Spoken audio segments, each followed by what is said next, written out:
2, 1, action.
Alpha.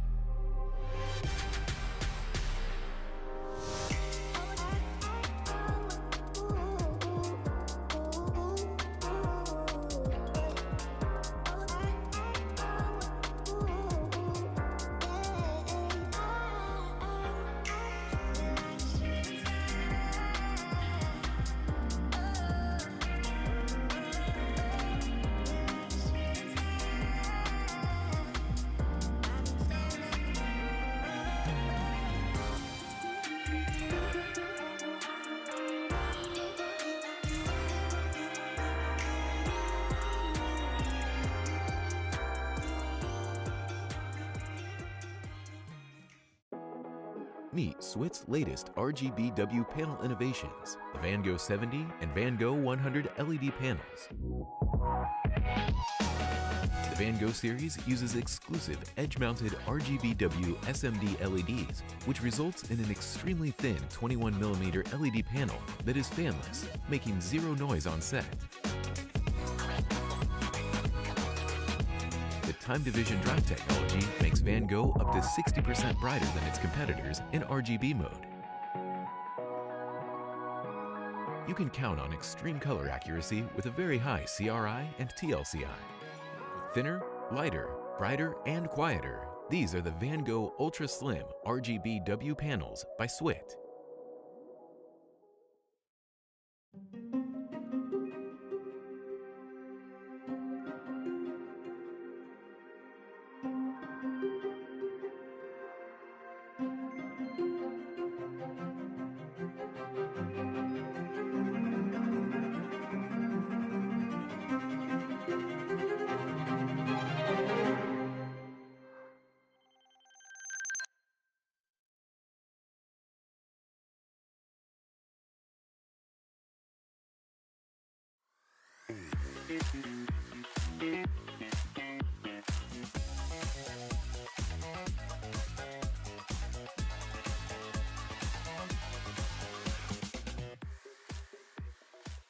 We are introducing the AW-UE160.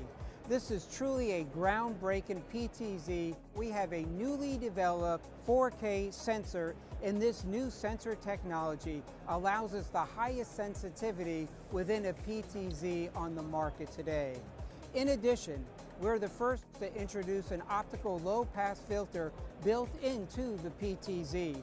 What we also did with the UE160 that's so revolutionary is that we completely redesigned the mechanism in which the PTZ moves. It's much smoother and much more accurate.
Yeah, you better.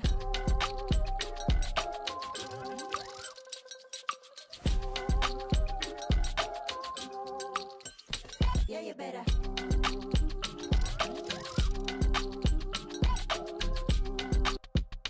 Yeah, you better.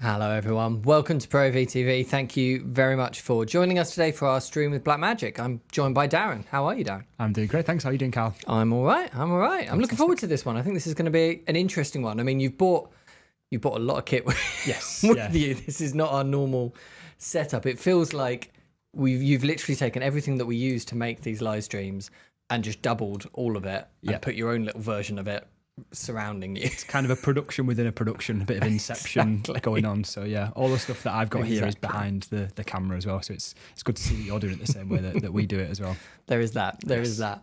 So a little bit of housekeeping as we go throughout this, just for people watching. Feel free to ask questions as we go. In fact, it'd be really interesting to start with each of you who is watching, leaving a little bit of information in the chat as to, what kind of work you do, how much experience with live production you've got. Are you brand new to live production? You don't know what an ATEM is? have you been using these things for 20 years? Let us know a brief little grounding in the live chat. I can see everything that you put in the live chat, and I can bring it up on screen and ask questions as we go. Anything that is relevant to what we're talking about, I'll try and ask it and use it to guide the conversation a little bit. Anything that isn't particularly on topic with what we're talking about, feel free to ask it anyway. We'll get somebody to ask it in the chat perhaps, or I'll bring it up at the end, whatever we get time for. But yeah, should we start with a little bit about you? Do you want to give yourself a quick little introduction? Yeah, to people absolutely. Watching? So yeah, my name's Darren Gosney. I've been at Blackmagic for 13 years now. Surprisingly, it's gone very, very fast. My background has always been live production. So prior to Blackmagic, I was a live studio camera operator at Manchester United, worked in live sports, and also done music live production prior to that as well. So always been in and around live production. And then over the last 13 years at Blackmagic, worked in the sales channels, worked with our technical team as well, and now manage our technical sales team here at Blackmagic. So we have product specialists across our fleet of products, from cameras through to post-production, but I still lean quite heavily into live production.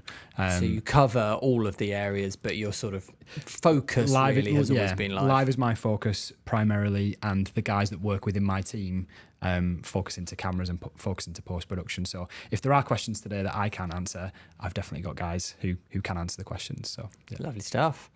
Lovely. Well, should we so we've got some questions coming in already. I can see someone's asking about the Blackmagic 4K8 and what's the difference between that and previous versions. We're absolutely going to get onto that. Yes. Should we just fire away? Yeah, so what's the general idea behind this talk? So hopefully there's something for everyone in today's session. If you've never used a Blackmagic switcher before and you need to know everything about it, we're going to cover all bases in terms of the power of what the switchers can do, how it integrates with other live production products from Blackmagic, how you can integrate other products and kind of enhance the workflow that you've got. So, because that is a really important thing that can be quite hard for people who are fairly new to the live production world to grasp. I talk to a lot of customers who sort of have the one product mentality almost, whereas the whole idea is that you can piece together all these different things to craft it into what you need it to be. Yeah, the way that we go about our product design is it's modularity and scalability. So you don't have to go all out and spend a load of money to begin with. You can build the production workflow piece by piece. So you can start with a switcher using third-party cameras, and then if at some point and further down the line you want to upgrade to Blackmagic cameras and harness the power of using Blackmagic cameras with a Blackmagic switcher, you can absolutely do that. If you want to expand the workflow and bring other products into that, again, we can run through all that today and show how modular and scalable it is, but you can start really low down and kind of grow with kind of the investment that you spend. When that returns back and you want to invest in more, you can absolutely do it. Lovely. So yes, what I wanted to do today was very much focus on a question that I get asked all the time, and that question is, how do you build a complete live production solution? It comes back to that thing that someone might have an ATEM Mini, or they might buy an ATEM television studio like I have here. How do they build everything and get everything working together, and where do you start with something like that? Because I think it's quite intimidating when you look at all of the products that are available out there in the market. What do you need? What don't you need? I think is a big thing as well, because sometimes you can go out and buy loads of things and you don't actually need them for your workflow. So what I like to do is break it down, and this is a very rudimentary kind of model, but there's 3 key areas that I think are really important when you're looking at building a live production setup. Those are sources, switching or distribution, or switching and distribution, and delivery. So what do I mean exactly by that? Well, sources in the most simple form, it can be cameras that you're plugging into your live production, but it doesn't have to be cameras. It could be a media player such as one of our HyperDecks. It could be a laptop with a keynote presentation, or a laptop running a video, for example. Sure. That can be as simple as we go with our sources. And we've got a bunch of them going on right now. In fact, people are literally looking at 3 different sources: your laptop and our 2 cameras. Yes. So we've got all of our sources. That's the first thing we want to consider. What our audience needs to be able to see, and all the different things we want them to see. That's our sources. Then in the middle, you've got your switching and distribution. So today we're using the ATEM Television Studio HD8 ISO, and this is controlling all of our switching and distribution of our video signals out to our monitors, over to your live production switch that we have. Which is an HD8 ISO. Yes. Literally the exact same thing being operated by Nathaniel over there. So Exactly. So we're using this as the switcher and distributing to you, and then you're obviously doing the delivery side of things. So right now, if we look at the delivery tab as well, that's feeding the monitors. It's the switcher will go into. So where's the signal going to? So those three fundamental parts are: what do you want the audience to see? How are you managing those video signals that the audience are going to see? And then where are you sending those video signals to? Those are your three key areas. And as I mentioned, the switch we're looking at today is the Television Studio. There are 3 products in the range. I mentioned we're working on the HD8 ISO, but there is the Television Studio HD8, which is an 8-input SDI-based switcher. Yep. It's got built-in streaming, it's got a webcam output, and you have the optional cloud storage that you can have internally, and it saves all of the content that you're recording as your live mix. The benefit of stepping up to the HD8 ISO that we have here is that it also has the ability to record all of the incoming feeds as well. So that means that whilst I'm doing a live mix here, that's great, but then when I want to then maybe re-edit that and repurpose the content afterwards, then I've got all of the individual camera feeds being recorded at the same time, and it's really easy to jump in and amend those edits. Again, this is becoming increasingly more important when people are trying to monetize their content, repurposing for different social media platforms, making highlights packages, reels, etc. Then you want to have all of the original content available to you. And at the top end, probably to answer the question that one of the guys has posted already, we do have the Television Studio 4K 8. Now, this isn't available as an ISO model, but this steps up from the HD8 version, and it gives us 4K capabilities in terms of the video feeds that can be brought in. So it's a 12G SDI capable switcher, and we can go all the way up to Ultra HD at 60 frames per second. And in terms of how this then differs from the predecessor that the customer mentioned earlier, this gives us everything in a single panel, but more tactile controls. The older version of the Television Studio had a trackball for the colour adjustments, which I feel that with the rotary dials on this one is a much more refined process. You can see with the LCD that I've got on the top of the panel as well, I've got the all of the adjustments. I can see them. I can see the values that are attached to those adjustments as well, and everything's really clear for me to be able to use that. And in terms of just usability, it's got a 4-port Ethernet switch on it as well, so we can attach in other products into the production chain. So it's an altogether more rounded product than the predecessor. And did the predecessor have all the streaming side of it, the distribution? It didn't, no. So you'd still need to pair it with something like one of our web presenters to do the streaming. You could take out an SDI feed into the web presenter and stream it, but with the 4K8, you can do direct streaming. It's got a webcam output as well, so it's just again, a more rounded product that you'd be able to get used to and work with straight away. Nice. So yeah, just jumping into the one that we're using today, just a quick run through of the one I've got on the desk just here, just to show you exactly what it's got, because I think it's a really, really powerful switcher now. It's got the dual power inputs, so perfect for redundant power if you're working in an environment where live events and live production, things go wrong. So if you've got some level of redundancy, it's perfect to have both AC and DC power. We've got our audio inputs coming in, so we can get a feed from a digital audio desk. We've got MADI audio in and out, and we can bring in external reference and time code if we wish to do so. Again, I think is something that the previous one couldn't do at all. Which the MADI audio wasn't available on the previous one. Was time code? You're definitely testing me there. I can't remember. That's a good question. I don't think it I can't remember if it did have time code in. It might not have done. But yeah, we can certainly check that one out. But yeah, as well as those, you've got your 4-port Ethernet switch that I mentioned. So again, perfect for connecting it into your wider network and an ecosystem of other products that can be attached to that.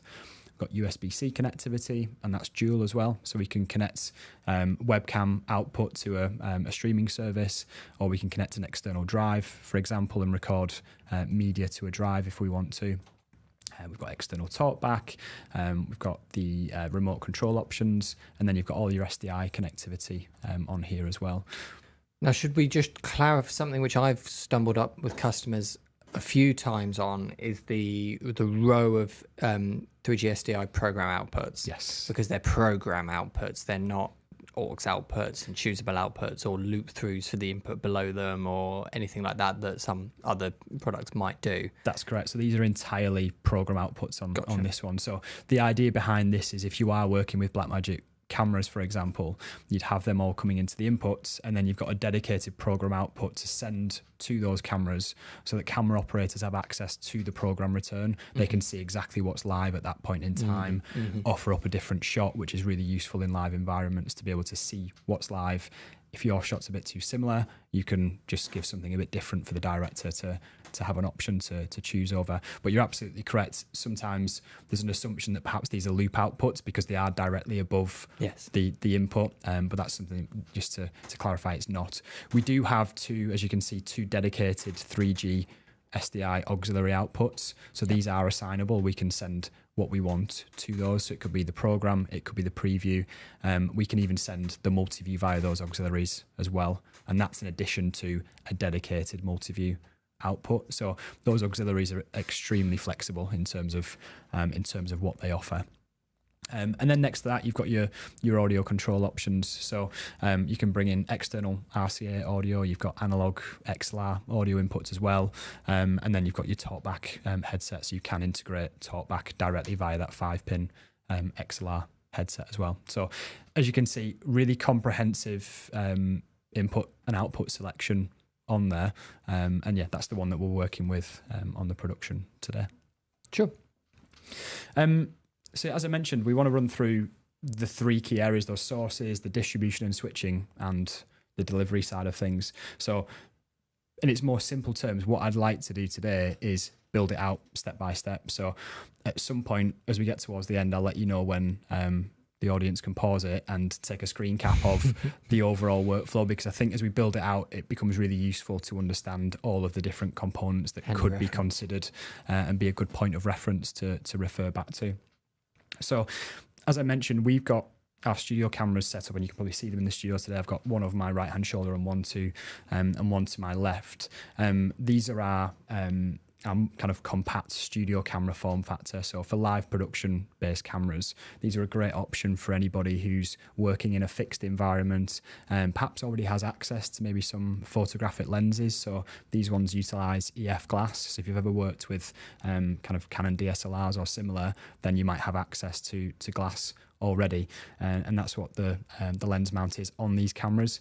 It's a 6K sensor, so obviously we've got much more to play with there in terms of we might be producing a content in HD, but we can record in 6K as well. So we've got that oversampled 6K option for people to work with in post-production as well. But the reason we're utilizing Blackmagic cameras in this setup is the power that gives us in terms of the control over the cameras from our ATEM switcher. So just to kind of run through some of the key features you get when you're working with a Blackmagic camera in a live production with an ATEM switcher. You've got built-in tally. So we're sending back a return video feed to each camera via SDI, and that's including the tally information. So as that camera is live, you get the red tally. As it's in preview, you get green tally. We can send talkback via that same SDI return as well. So the way that Blackmagic works is that we embed our talkback into channels 15 and 16 of the SDI audio channels. Generally, they're kind of up in the top end of the audio channels that are getting unused. So we put our talkback up there for people to utilize. And then you're also getting camera control, which is really powerful. So by way of an example, if I just pull one of my cameras kind of full screen over here, I'm just going to very quickly run you through what I'm doing here. So I've got camera 2 live right now, and utilizing my ATEM switcher here, I've got control. I'll use my other hand so you can see that a bit better. I've got control of my iris of the camera, and you can see I'm dialing that up and down. And this is all being changed over an SDI cable. That's correct. Which is incredible, really. I mean, you don't have to have a separate, LAN cable or Ethernet cable or anything like that for RS-422 protocol, all that kind of stuff we've all been using for ages. It just either does it over SDI or HDMI, depending on which camera you're using. Absolutely. And that's the great thing, is even if you are using a HDMI-based camera from Blackmagic, which we can talk about as well, when you use our bidirectional converters, it will convert that the signal. SDI camera control to amazing. HDMI, and vice versa. If you're using a HDMI based switcher, it will convert it to SDI for an SDI based camera. So it's a really, really nice, efficient way of working without the need for extra cables or having any of that extra stuff there that you don't need It's amazing. necessarily. I mean, there's so many cables involved in live production anyway. Why add more to the mix? Absolutely. I don't have a zoom lens on this particular camera, but if I did, there is zoom controls on there. So if you're working with something like the Canon CNE range of lenses with the electronic zoom, you can absolutely use those. But we do have things like our focus control. And as you can see, as I'm playing around there, I'm manually adjusting the focus of this camera, which I probably won't get back to the perfect point now when I start messing around. And then we can dive into the color adjustments as well, which again, it's really important in live production. If you've only ever worked in a single camera setup before, you might not be as familiar. But if I drastically change that now, and just as an example, it looks very different to the cameras, and it breaks that illusion very quickly to the audience. If I cut to between the two cameras I've got there, it just looks very, very different, and it's quite jarring to the audience. So as the director, with a global view over all of the cameras, I can just really quickly match those up and have the ability to have a closely matching a set of shots. And that, again, that's really important that that's done by the vision engineer or the director sat at the switcher versus the camera operator who likes the look of the shot, but it doesn't match with everything else that's going on at the same time. So we like to keep it at this end of the production so it's manageable from this side. So yeah, it's a really effective way of working. It's really simple. It just requires two cables, one sending the video feed from the camera into the switcher and another feed going back, which is carrying the program return feed with all of that extra information that's in there as well. And the next, sticking on the theme of sources, quite often what you find in live production is, whilst there's obviously a number of live elements and live cameras coming into it, you'll often need to interject with pre-recorded content. That could be interviews, it could be your pre-roll, for example, that's on prior to the live stream. You've got a pre-recorded kind of show reel of what you sell. It could be something as simple as that, but at some point in time you might want to have control over some of that content you want to play in as a source into this. So in the setup we've got today, as you might be able to see on the desk, I've got 3 HyperDecks here. 2 of them I'm using for playback of some pre-recorded content. One of them is just some live music content, and the other one's a podcast setup here. And what's really interesting is with the ATEM software control is we can, as you see here, the top right, so this is my software control for the ATEM software. If I choose HyperDeck, it will tell me that I haven't got any HyperDecks detected. Now, these are connected via Ethernet into my ATEM switcher. I've got those connected already. So what we need to do here to configure them is go to our settings and go to our HyperDecks and enter the IP address of the HyperDecks that we want to connect to. Now, I know that these ones are within this IP range, so 192.168.10.1. Can hit connect, and as you can see, it's found the HyperDeck. Same for these 2 as well. So 192.168.10.2 connects that one, and then finally 192.168.10.3. I made it nice and easy for myself by doing them 1, 2, 3. Now you'll notice that the bottom 2 have connected straight away and there's no issues there. The top one, however, has told me the remote is not active on this HyperDeck. So what this now means is I'm fully remote controlled on the 2 HyperDecks here, and as you can see, I've got options to control them, but it does tell me that this one is locally connected. Now, this is the difference, is if you want full remote control, you have to enable the remote. If you want to have local control like I have here, I can just control it from the front panel. But just to turn that on, it's really simple. I can go to my setup of the HyperDeck and just scroll all the way down to a point where it says remote on off, change that to on, and immediately, as you can see in the software output, we've lost that yellow warning to say the remote is inactive. So all of my HyperDecks are now connected. I can control them remotely from here. So what that means is, if I just cancel this now, if I choose this HyperDeck here, just stop that for a second, choose this one.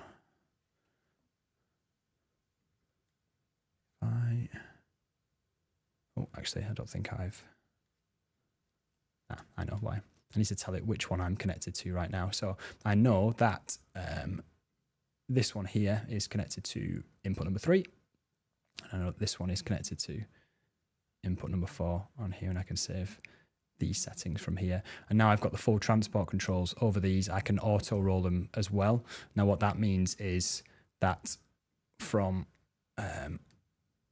this menu here, I can choose auto roll, and what that will do is it will then auto play those clips. So this is really handy if we are queuing up, again, a pre-recorded interview. Absolutely. I can just cut to that live and it will start to play that clip immediately as soon as I cut to it. So I just tell it which input it's on.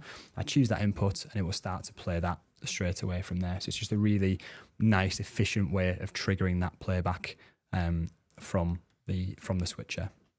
So those are our video sources, but it's really easy to overlook probably the audio sources on there as well.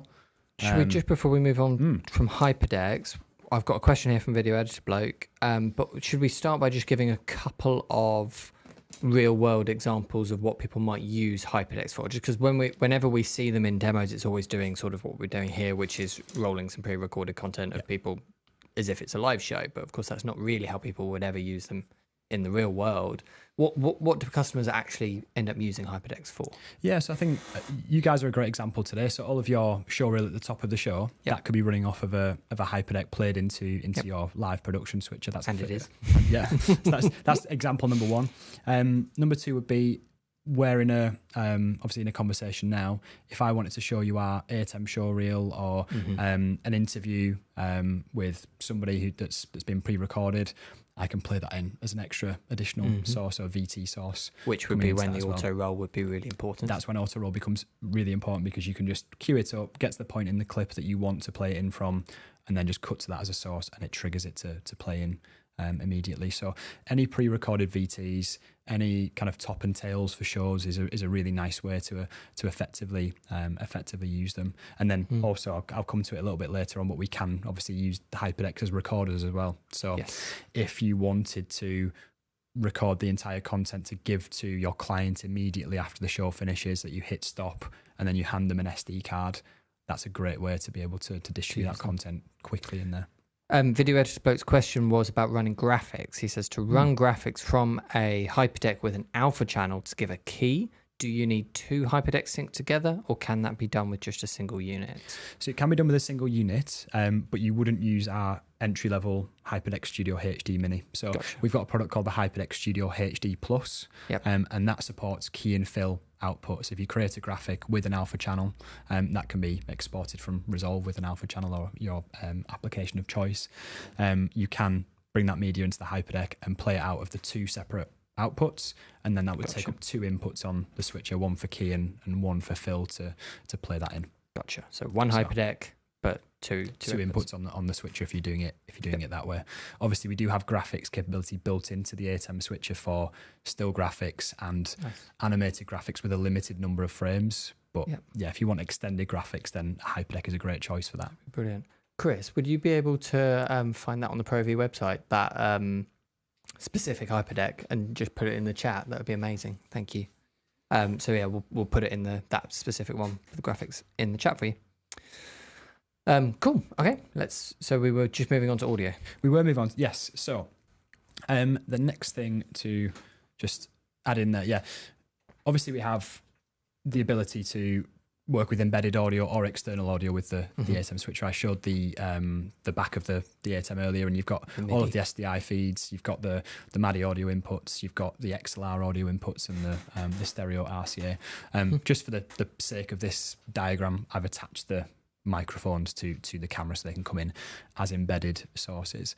Just to highlight that, as well as video mixing capabilities of this switcher, you've also got audio mixing capabilities built into it as well. So again, hopefully we can get a bit of a closer shot of what I'm doing just here. So on the ATEM switcher, we've got our control LCD at the top there, and I've put it into level at the moment just to adjust the levels of audio coming in. So we've got, say, 3 cameras on there. You can see I've just turned that on. I've got the ability to dial up the level there. And what's probably a little bit easier is if I actually bring up the software control once again, and you can see here. So as I'm dialing the level up and down on my panel, it's reflected in the ATEM software control. So I can control the levels of my audio and make sure everything's matching in terms of all my incoming microphones or my embedded audio, my cameras, or the MADI audio channels. I've then got more advanced options over EQ, compression, expander, gate. So depending on the environment, it's difficult to obviously demonstrate that in an environment here where I'm not in control of the audio here. I'd go further than saying difficult. Yes, nigh on impossible. But obviously we can adjust the levels, and we can have the limiters on there, so we're not picking up sound we don't want to pick up, make things seem a bit warmer or cooler, etc. in terms of the tonality of voices. So this has all been lifted from the Fairlight tools, which are extensive post-production audio tools that you find in DaVinci Resolve. We've taken a lot of those features and tried to bring them into the live side of what we do, and kind of we've got them in post. Fantastic. Let's bring them across into live as well. So this is something that historically has not really been on a lot of Blackmagic switchers, or to be honest, a lot of switchers for most brands. And it's fantastic to see it now, because, I mean, yes, a lot of people will always still prefer to use a big separate mixer for bigger sort of studio work, but because these are quite small and relatively portable units, this could absolutely live in a studio next to one of those bigger mixers and then be whipped out to go to a different job elsewhere where you might be doing it all on the audio one internally. And the flexibility that gives you is really valuable, I think. 100%, because obviously you do a lot of your audio mixing on an external mixing desk here, but sure, if you're going out into the field, you might not want to carry everything with you. So having that as an option internally, it's a slightly different way of working, but if it's a single person operation, they're going out onto a job, they can absolutely do it on one product rather than 2 or 3 that's spread out. So so we've got that's kind of the sources covered off, and in terms of that side of the workflow. We've run through there obviously the different controls that we've got. That's a slightly probably better view for the audience, just to see what you have visible on the control panel there. Just given the angle of the camera is not ideal to see that in all of its glory. Next thing to talk about is ISO recording. So we mentioned that this is the HD8 ISO model. Worth probably touching a little bit on what that actually means, because I think people hear the term ISO, they don't necessarily understand what it means, or if they've not heard it before, it's worth just clarifying what that is. So ISO refers to isolated recording, and what that means is having a recording of each individual source that's coming into the switcher. So you've got a version or a copy of that entire stream. So in this particular setup here, we've got multiple cameras and we're running the live mix, which is being recorded, but it's great to have all of the cameras recorded at the same time, so you can go back and post-produce it. So one thing I've done is I've attached an SSD drive to the camera behind me that we're going to use later on, because that allows me to record in full Blackmagic RAW. But inside the ATEM switcher, we're going to record all of the feeds in H.264, which is just really easy to manage and work with after the fact. So to show you how that works, quickly just jump into my ATEM switcher again. There's a few things I need to do in terms of kind of pre-production, if you like, before I start to do this. So I go into my output tab in ATEM and I go to my record tab here. Then what I want to do is just name the session. So let's just, for today, call it ProAV. As I mentioned, we have got internal storage inside of the ATEM television studio. It's a 2 terabyte drive, so that will last forever.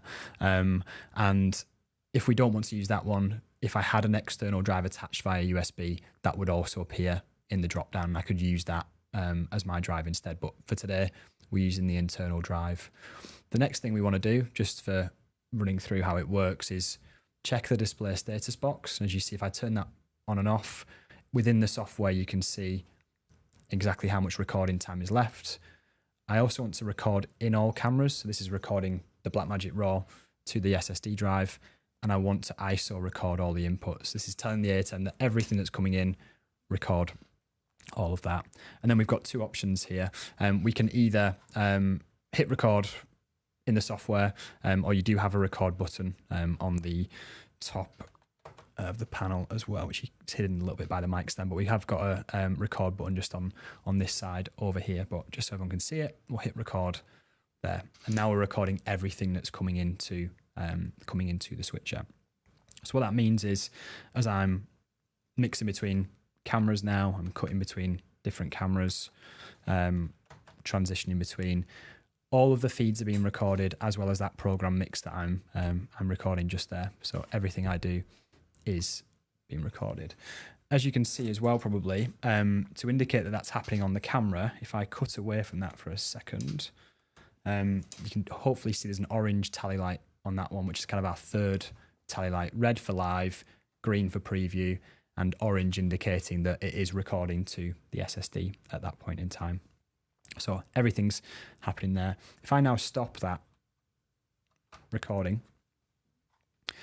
what I want to do is show you the power of that ISO workflow. So within the... While we move on to that, somebody's just put about ISO recording that it doesn't work in 1080i 50. Is that true? Do we know? Not that I'm aware of. We can certainly check that. I can have a quick look. It's not something I'm aware of. I mean, we're running in 1080p 25 today, so we can check that. We can't change over to check it now just for the people watching, because it's all linked into the same live stream. Yeah, the switcher runs in progressive mode, so whilst it accepts 1080i, it's going to convert everything to progressive on input because it's designed for kind of live streaming applications. So it might be that it's not recording everything in 1080i 50 on that side of things. So it might be accepting 1080i 50 but recording it as P. Yeah, but what I can do is I can show you the workflow of the ISO feed and how you can then remaster that in whatever you want to do from there. So what I've done with the ATEM today is I've connected it via Ethernet into my computer, and effectively, because it's got the storage in there, it acts as network storage on my Mac. So if I go to my Finder and then connect to server over here, what I can do is I can browse the locally attached storage that we have on this Mac. I can see that there's my television studio there because it's Television Studio HD8DG, my initials. There's the internal and the other storage. one is R1. Yeah, the one's your one, which I don't want to mess around that too much because I think I might have broken that before. As you can see, the folder that I just, or the name of the project that I just created, which was ProAV, I've now got a dedicated folder there. And within that folder, we have a number of different things. So first and foremost, we have the full mix. So it's an MP4 of all of the cut that we just did there. So it's just a single video of everything. Alongside that, we have our video ISO files, and as you can see, all 8 available sources have also been recorded as MP4s, so individual camera angles of what's coming in to the switcher.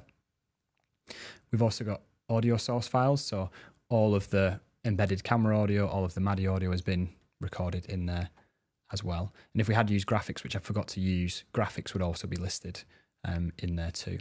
And then probably the most important one here is the ProAV.drp. So DRP refers to DaVinci Resolve project file. So what this has done is, I'm just going to double click that. And this is my favorite bit about the entire ISO workflow. Like this is what makes this exciting, really. 100%. For a lot of customers. So what it's going to do now, it's going to open up DaVinci, which will take a minute just to load up the software from scratch. But the DaVinci Resolve project file is effectively going to recreate the entire timeline that I've built in real time. It's going to create a timeline of that. So as you can see there, it's already brought it in. We can obviously go through the timeline there as well and scrub through, and you can see the transitions that I... Exactly the same as a normal DaVinci Resolve project would be. You happen to be in the cut tab but you can go to the edit and color and Fairlight and everything else. Everything's available in there. And it's a perfect point actually to introduce the speed editor. This is a product of ours that we introduced a couple of years ago, and this is ideal for working in the cut page. So if you want fast turnaround content and just need to get something out the door really quickly, this gives you the ability to, as you can see there, it's connected via Bluetooth to my MacBook, and as I scroll through using the jog wheel, I can scroll through the timeline in there. But because we've done this as a multicam timeline, I can also open the sync bin and see all of my available sources within Resolve and choose perhaps where I want to overwrite a specific source. If I press the source overwrite button, right now, as you can see in the timeline, I'm on camera number 1. If I hit source overwrite, I can then choose a different camera. So let's choose camera 3, just because it's quite different. It's the guitarist. If I press and hold 3 and then scroll the jog shutter wheel, I can now overwrite for the specific time amount that I want on top of that source. So effectively, that allows me to change which clip is going to be priority at that point in time, because it's the top of the timeline there. I can also go in and change things like transition durations. So again, I'm just holding down transition duration and changing that dissolve effect that I'd created earlier. So everything that I've done is changeable within DaVinci Resolve, because we've got access to all of the ISO files and all of the original camera content, but we've also got access to the timeline there as well, so we can just refer back to those clips. Now, I also mentioned as well that we were recording on camera, so we recorded the Blackmagic RAW file as well. So if I just remove the SSD from here and just plug it into my MacBook a second, what I can do here is jump into the media page and go into Blackmagic RAW. Hopefully, I'll try plugging that in again, because what I can do is I can access that Blackmagic RAW file if it appears in storage. There we go. So that's just appeared there. As you can see, I've got ProAV, camera number 1, B-RAW. So all I need to do is drag that down into my Blackmagic RAW folder. So the folder for the Blackmagic RAW's just here. And now when I go across into, say, my edit page, you can see right now, camera 1 is the MP4. But if I go up to my timeline options, I can then switch to camera originals. And as you can probably see, that's changed to B-RAW there. So what this means in terms of a workflow benefit is that I can work entirely using the H.264 proxies, if you like, for the entire duration of doing the edit. And then when it gets to the point of delivery or color grading, I can swap that back to a Blackmagic RAW file, work on the Blackmagic RAW original with all of the benefits of a RAW file, and have the extra sensor size of working in 6K, for example, as well. So you can do everything in HD and H.264, and then just swap out at the very final stage to those Blackmagic RAW originals, which is hugely powerful. I mean, a bit like I said before with the audio thing, the flexibility that this gives you to be able to slot it into all kinds of different styles of work is fantastic. I mean, you can use this at all different scales because of something like that. I mean, it's super useful just in a simple situation like this, that is a sort of a podcasty kind of setup. You can then, we don't need to save these files afterwards, really, because it's all about the live stream and it being live in the moment. But we can, and then use them to create little social media clips, which often need to be chopped in a slightly different way than they were mixed live. Absolutely. So it's super useful for that on a sort of low-end scale. But then if you're doing some big high-end theatre production or something like that, you can be working with the full Blackmagic RAW files, which is so scalable. Yeah, it's about future-proofing as well, because right now, majority of live streaming applications will only live stream in HD. Yep. The platforms only allow for HD live streaming. It's very true. So you don't need more than that during the live streaming stage. However, when you want to view that content retrospectively, you might want to have it in 4K, or again, higher resolutions allow you for future-proofing that content over future years as well. So yeah, really, really powerful as a workflow. So next up, and kind of the final couple of bits to mention, And we spoke about the ability to use the HyperDecks for playback. We can also use those as recorders. So again, that might be something that's beneficial to some people. But we also want to look at live streaming. So something worth mentioning with the ATEM is you do have the ability to live stream directly from this switcher. So it's got that the streaming capability directly out via Ethernet. It's got the USB webcam as well. So you've got two choices of how you want to live stream. The plug and play nature of you plug it into your computer, any application that can utilize a webcam for streaming will see this as a webcam. So it's a webcam without a lens, and your lens is whatever your sources are coming into it. Yep. The other option is to stream directly via the Ethernet output. So the way that we do that, again, we'll just jump back into, and we'll minimize resolve or quit resolve for now, because we don't need that just at the moment, and back into our ATEM software control. So on the right hand side, again, within the output tab, we had our record that we were just working with then. We've also got our live stream options. So for anyone who's ever worked with YouTube for streaming before, you'll probably be familiar with the fact that what you can do, and I'll just bring this over here for a second, within YouTube, we can go live, and what YouTube will do is it will generate what's called a streaming key. Now, a streaming key is really important because it's a unique address effectively for where you're pushing that live stream to. So the first thing that YouTube will do is it will generate that key for you. You can copy it from YouTube just here. Then we can drop it into the settings over here. So I'll just Command V to copy that in. And then we've got the option to choose our streaming quality. Now, this is something that's really important to consider here. It's in terms of what bandwidth do you have available to you. So if you're worried that your bandwidth is quite low, start low and then generally just increase it until you get to a point where you're happy with the quality and the performance of the live stream. Again, another thing to consider here in a real life environment is test your bandwidth at the point in which you want to stream, because quite often people will test their bandwidth at 2 p.m. on a Wednesday afternoon, but they're doing a live stream at Friday night at 9 p.m.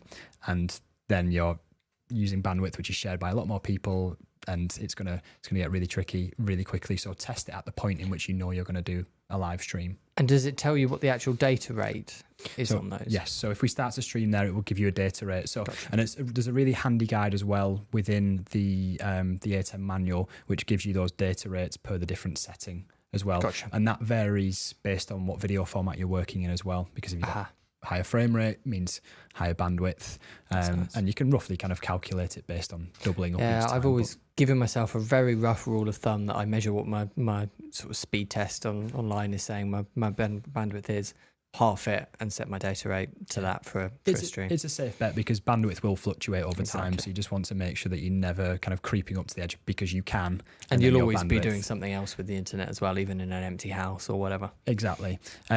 So we can set that there. Say you set it to low just because we're not sure what the bandwidth is here.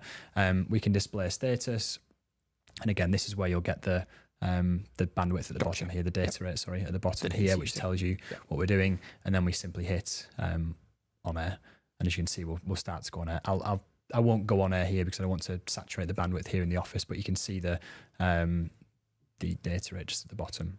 Sure. So that's how you get on air. It's really simple, really quick to do. Just copy that stream key from YouTube or your platform of choice, and then you can get working straight away. As you can see, we do have a full comprehensive list of different services that we can stream to directly from within inside the ATEM package. You can also stream to a custom URL. You can go into the XML file that's created by the ATEM and amend data rates and various things about the stream if you're tech savvy enough and want to kind of get into that XML and make some amends to that. But if not, then you've got a full list of packages that you can stream directly to from there. And this one's quite an interesting one. I quite like Restream because it's a single service that you stream to, but then it distributes it to multiple places. So that's quite a nice one to utilize as well. But yeah, really nice, easy way to get online very, very quickly. So that's the live streaming kind of side covered. And then in terms of further delivery, it's worth mentioning the ability to come out via SDI. And I mentioned earlier, we've got 2 auxiliary outputs on this. And throughout this live stream, I've been changing what's going to my auxiliary 1. So I've been showing the multi-view, I've been showing one of my camera sources. I can choose what's going where. And that's the power of having the auxiliary outputs here. So in this exact setup we have in this room, I'm feeding the 2 monitors with different feeds, my multi-view and the computer output going to the 2 monitors, utilizing the microconverter bidirectionals that we make. These are great boxes because it's SDI in, HDMI out, and HDMI in, SDI out. And what that allows us to do is to send signals over further distances if HDMI is limited. And you mentioned earlier about the fact you can use them for camera control as well, because it maintains that camera data if you're using them. But the way we're using it today is I'm using the input from my SDI for this one. So it's SDI from the switcher into the microconverter, and then HDMI into this monitor. And the SDI loop output is going around the room, back to Nathaniel, who's running the live production switcher over there, and straight into his ATEM switcher. So we're utilising that loop output to be able to is to very do that. clever. The reason we're smirking at each other slightly is because I had been doing it a very different, slightly more convoluted way. And as soon as I explained what I wanted to do to get his laptop feed into our mixer, Darren said, well, Just do it this way. kind of would normally do it this way. And I was like, yeah, that makes a lot more sense. Yeah, and the fact, as soon as you convert to SDI, it just gives you much further cable run as well. So we're not having to trail a HDMI cable across the desk and over there. It's going around the perimeter of the room. We've got And everyone 100 seems meters. to have a different amount that they would recommend for HDMI. What do you normally say in terms of distance for HDMI? I'd say 10 meters is 10 is your what I max say. before you start running into problems. Some say 15 nowadays, but yeah. 10 is probably safer. 10's a safe bet. And again, we're in a relatively small space here, but you'd run out of 10-meter cable length quite quickly. 10 doesn't even go in a around the small room. space, Yeah. So converting to SDI and then even converting back to HDMI at the other end if you need to is absolutely the way to go. It's got the benefits of being a lockable connection as well, so you're not going to kind of trip over it and pull the cable out of the wall, which, let's face it, we've all done at some point in the past. So huge benefits to doing it that way. So this is the right slide for people to take a screenshot. This is the of one. everything. This there we gives you go. the full kind of comprehensive workflow of everything that should be kind of considered to get started in live streaming. And if we just skip through a couple of slides, because that was just kind of referencing the outputs on the ATEM there. This is just a really kind of rough and ready kind of bill of materials, if you like, for what we've shown here today on this live stream. And actually, just quickly, of course, all that pricing is based off normal Blackmagic list retail pricing. list price, So actual street price on our website might be slightly lower. And the HD8 ISO is still on its Black Friday deal, which I believe ends tomorrow. So that's on a massive saving. I think I had it loaded here. So £500. In fact, if I turn on better pricing, £561 you save on the HD8 ISO, and I think it's more that you're saving on the non-ISO version as well. And that's not based off list price. That's based on the saving that we were at, the price that we were at before the Black Friday deal hit. So based off list, it's a huge saving over that. It's a steal, honestly, because as you've seen today, the power of this product, the comprehensive workflow of linking into cameras, communicating with HyperDecks to control them, the ability to record and then go into DaVinci Resolve with the ISO workflow. This is, in my opinion, this is one of the best production switches we've ever made in terms of its all-round capabilities.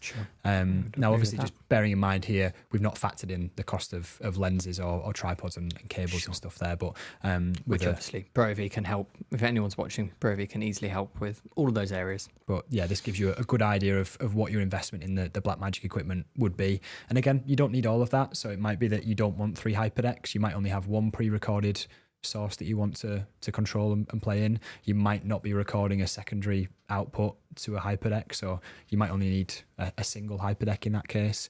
You might choose not to use the speed editor.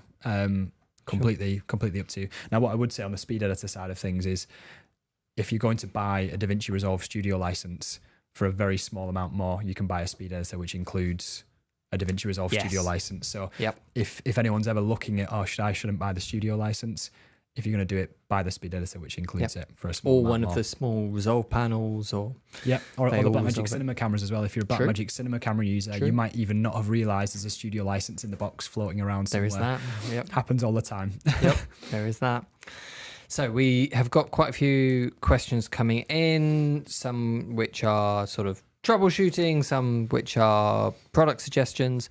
In fact, let's go through a couple of the product suggestions first, which you're not going to be able to answer what these are, but it's always interesting to hear what customers are asking for.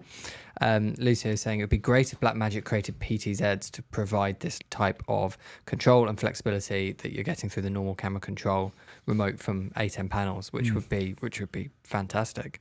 And Funistream is asking for some sort of wireless video, so 4K 60p wireless, zero latency video, about 300 meters product. Not asking for too much. That's asking quite a lot. That is an optimistic one. I'm not gonna lie, and we can sell you a TerraDeck if you're interested. But yes, I think certainly a PTZ is a great idea. Yeah, I mean, right now we don't have that as an option. We do support the Sony Visca protocol, so you can control PTZ from third party from our panel. So if you're using an ATEM advanced panel with the joystick, you do have the ability to do that, but we haven't gone down that route yet. But yeah, keep feeding those kind of products and feature requests in, because we love to hear what people are missing and where we can go next. So one that is slightly more troubleshooting, which we might not have an answer to. Polska Press is asking about a bug that they encountered when they were testing the HDR about talkback, where the camera operators could hear the director, but the director couldn't hear the camera operators. Is that a known bug? Do you know of? Not that I'm aware of. I mean, with the Should have to get TVA, back to you on that one. yeah, with the TVS range with the talkback, you do have a selection of monitor outputs for the audio. So when I first was getting used to this to begin with, sometimes I had my configuration of what I was sending to which output incorrect, and that can be something that's worth checking. I'm not saying that's the case in this particular instance. Do reach out to us specifically on that, and we can take a look into that specific setup. There we go. Shot-for-shot imagery is saying when using the HDR ISO, if there were 3 remote cameras in the same room on the same network, would there be any delay at all? I assume he's talking about remote cameras like the 6K Pro with its live streaming functionality to the mixer, rather than, say, a wireless video transmitter. Yes, so that's something we didn't even touch upon today. With the HD8 ISO, you do have the ability to bring in a remote camera over the internet, so we can stream directly from something like our studio camera 6K Pro and send it to one of these switches. And quite rightly, as pointed out there's going to be differences. If you're in different locations, you can't kind of guarantee the latency across those cameras. Even in the same space, it can depend on the network traffic. So you're probably going to get very, very similar, which can't say exactly how it's going to pan out there. What I would say is that remote camera setup is designed more for, you've got a local kind of studio here where everything's plugged in via SDI, and maybe one remote contributor where if you were doing a down the line interview, a couple of seconds of latency, if that was kind of brought in, it's to be expected. But if you're trying to do everything with remote cameras in one location, it would look odd if there was strange latency going on there. So if you can stick to SDI and you can do that, then that's great. Another option to consider, if it's a case of wanting to use just an Ethernet connection for maybe space and cabling, with the studio camera range, we do have a product called the Studio Converter, which is an Ethernet PoE over Ethernet for the cameras, and then at the other end is the Studio Converter box, which has your SDI connectivity. So you could position multiple cameras in this studio, run everything down a single Ethernet cable, and then have the Studio Converters next to the switcher to convert back to SDI. So it just kind of limits the cable runs running out into the studio. And with that, do you get the full features that you get, like the talkback and the remote recording and everything? You get absolutely everything, and including power over Ethernet as well. So you don't even need local power for those cameras. So it's a single studio converter per camera, but it's a really nice addition to get those extra features. Video Editor Bloke again is asking, obviously the ideal is to use Blackmagic cameras in the setup, but if you are using other cameras instead, are there any solutions, third party maybe, for using talkback and tally, but via your switcher? Do you know of any? So talkback wise, we do have our talkback products. We can send talkback.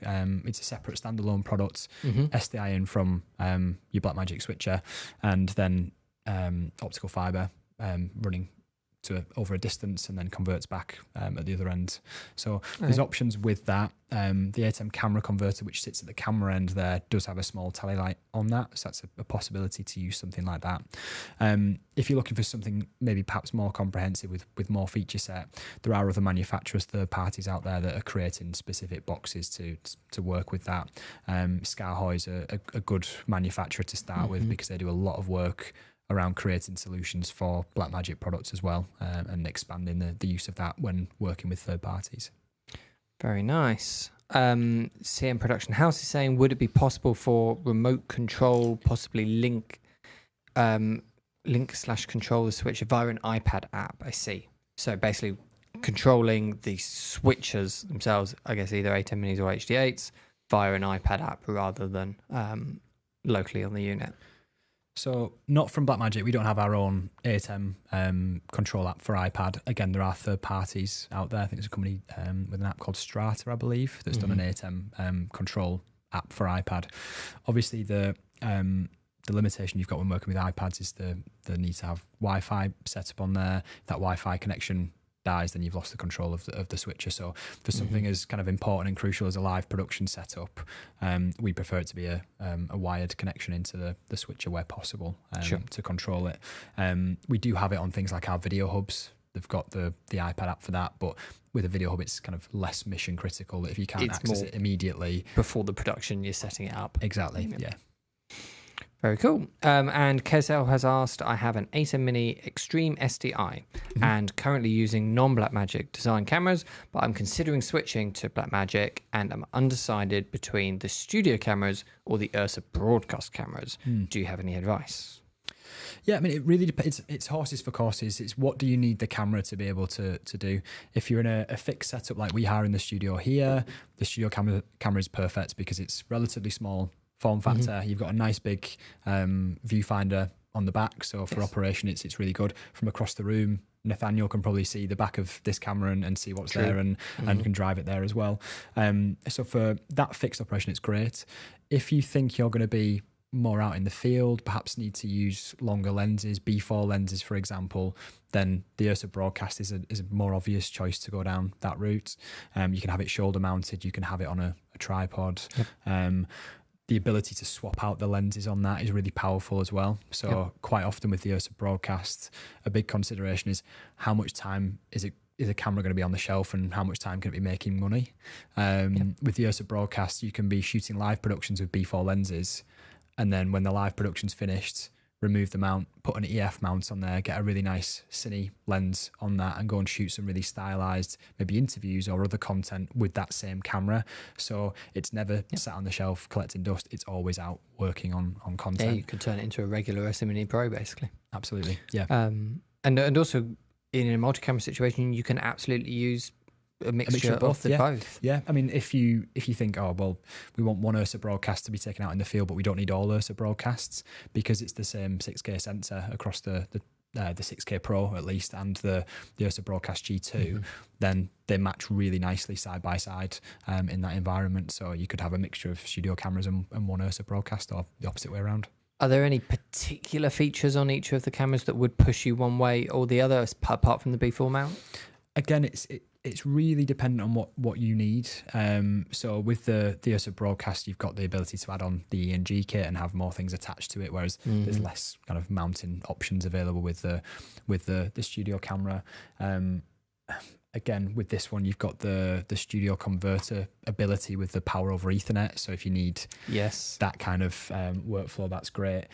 Ursa Broadcast takes you into maybe a more broadcast world with the options for SMPTE fiber, for example. So you can run a single cable over 2 kilometers and get power, video, audio, comms, camera control. So they are very different beasts. And it very much comes down to what do you need to be able to do with it, and what's the best camera to get you to that point. And I think, again, if you come and kind of spend some time with you guys and speak through the options of what do you actually want to do, then that's the best way to do it. And yes, if you're local, we can arrange to have both set up here for you to physically try out. If you're not local, we can have somebody to talk you through it and talk about your exact situation. Yeah, absolutely. Right, I think that is a really good place. There was no more slides, wasn't there? So I think that's a really good place to finish. I mean, that was very insightful. Thank you so much. Thank you very much for having us. Cool. So if anyone's got any questions or want any advice on any of the products that you've had so far, just leave a link below. We'll be also checking the comments of this a little bit after the stream finishes. So if you've got any questions and you're watching this after we've finished, just leave them down below and we will get back to you. But yeah, thank you very much for joining me. Thank you. Thank you everyone for watching. I'll see you very soon. Bye. Yeah, you better.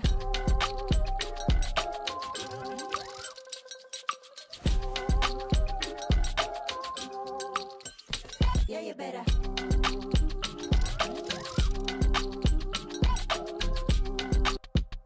Yeah, you better.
We are introducing the AW-UE160. This is truly a groundbreaking PTZ. We have a newly developed 4K sensor, and this new sensor technology allows us the highest sensitivity within a PTZ on the market today. In addition, we're the first to introduce an optical low-pass filter built into the PTZ. What we also did with the UE160 that's so revolutionary is that we completely redesigned the mechanism in which the PTZ moves. It's much smoother and much more accurate.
1.